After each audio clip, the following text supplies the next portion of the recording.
Good morning and welcome to Rising. We've got a great show for you today. Happy Monday. I am again joined by my friend Chris Cillizza. Nice to see you. Hello, my friend. So what's on your radar? Let's get right to it. Right to it. Here we go.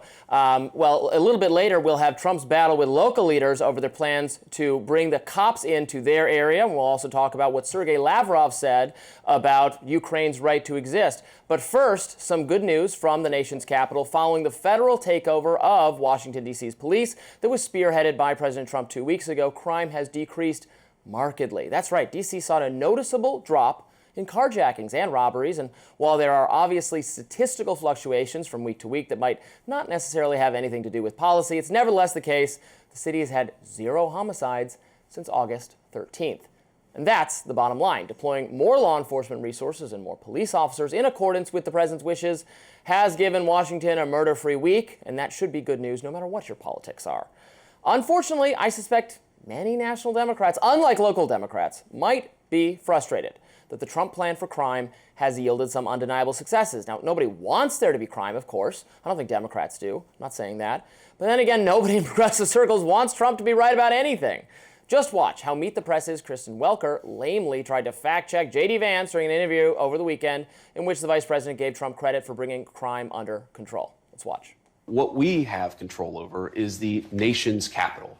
And if you look, for example, at the murder rate in D.C., it rivals some of the worst cities, the most violent cities anywhere in the world. That's a disgrace for our nation. That's a disgrace for the residents who live in D.C., who just want to take their kids to a park or walk down Union Station or take their family out for a bite to eat without being accosted by a vagrant or a violent criminal. Crime has dropped they over should have that 20%, right. though, in the nation's capital. Crime has dropped over 35% in the nation's capital in 10 days because of what Donald J. Trump has done.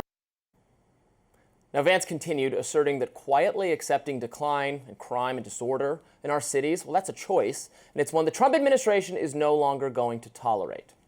When you make such big progress in a matter of a week and a half, I think that you step on the gas and try to make D.C. even more safe. And here's the thing, Kristen, we don't have to live like this. My message to my fellow citizens here in D.C. or all across the country would be that allowing vagrants and armed robberies to take over your city, that's a policy choice. What President Trump is showing is that if you just empower local law enforcement to arrest and prosecute the bad guys, we can take back American streets.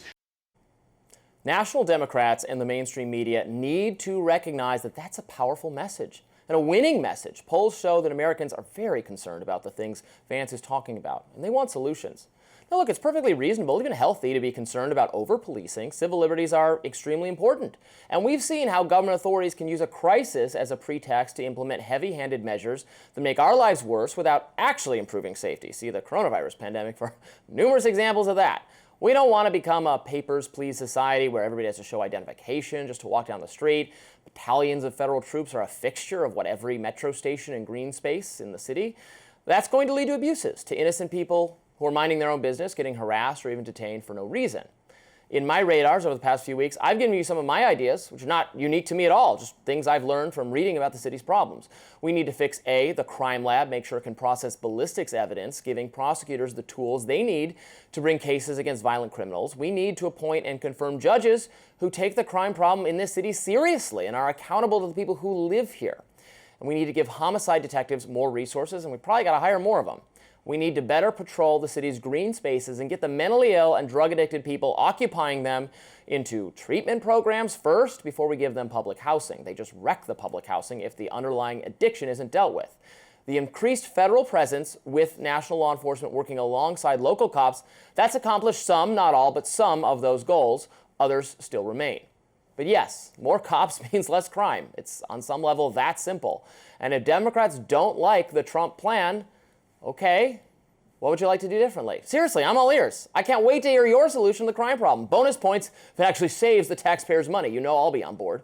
What I expect, of course, is the opposite. Dems will propose new programs, more housing for the homeless, more educational programs, more progressivism. I don't know if they're still recommending abolishing the police entirely. New York City's likely next mayor, Zohran Mamdani, was talking about that idea as recently as 5 years ago.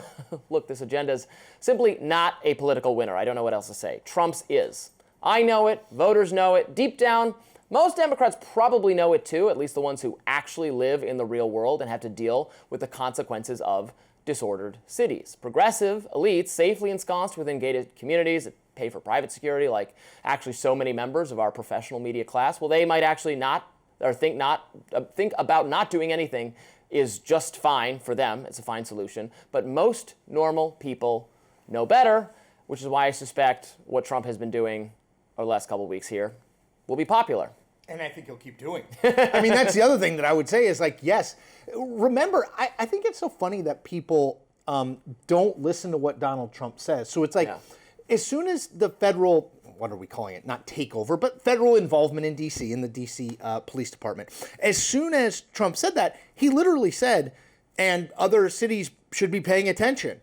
And then over the weekend, it was like, well, the Washington Post reported that the Pentagon is developing a plan for the National Guard to go into Chicago. And people were like, what?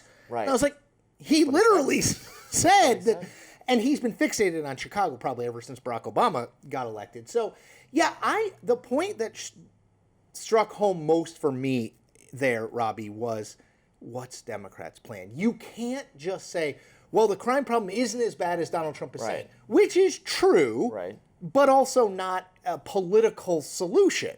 Not even a policy solution. Like, no one thinks that what's the acceptable amount of crime? If Democrats are having to answer that question, they're doomed. Whenever you're in the position of explaining that, well, things are not as bad as you think, you're just always losing the political context, which frankly is unfair, because sometimes problems do get exaggerated by political figures. Absolutely, and perception doesn't match reality. So I get that. And I too, I'm libertarian. I don't want to pay for giant numbers of armed troops everywhere. Like, I don't want to do that. But the baseline level of crime in the city was just too high. People who live here know that. That it's not, it like feels unsafe, and it's not just a feeling. It's because it is unsafe, kind of. And I do think like the whole it's down, which is a point I have made. It is down. But it's down from extremely high highs. Murder spiked in 2023 in a way that out of COVID, there was a huge spike. So it's like, yes, it's down, but we all know this. I mean, if you ever pay any attention to politics, much less policy, you know everybody's got a number and a data point that can prove whatever they wanted to prove.